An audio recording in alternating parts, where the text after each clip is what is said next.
Kama hautakuwa na tiketi, tafadhali usikanyage Meja Jenerali Samuel.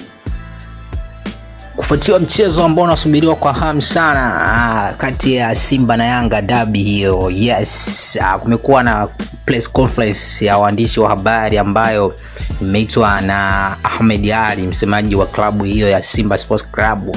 Ameweza kutoa maelekezo ya vingilio, yes, vitu kama hizo hapo, na kudhibitisha kwamba mchezo utapigwa pale Meja Jenerali Samuel Mbweni huko, yes bana.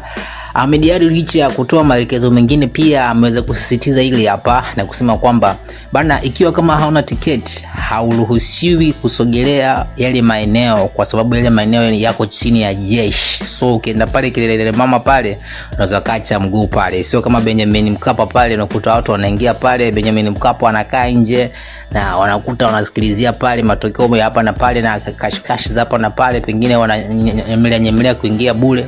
So ikiwa kama hauna tiketi huruhusiwi kusogelea pale. Cha msingi mali yako, kaa kwenye TV, kaa kwenye kibanda umiza uweze kucheki burudani.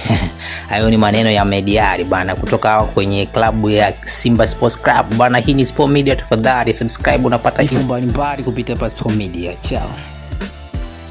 Lakini nitoe tahadhari moja msingi. Kama hautakuwa na tiketi siku ya tarehe 3, yani umekosa tiketi, tafadhali usikanyage Meja Jenerali Samuel.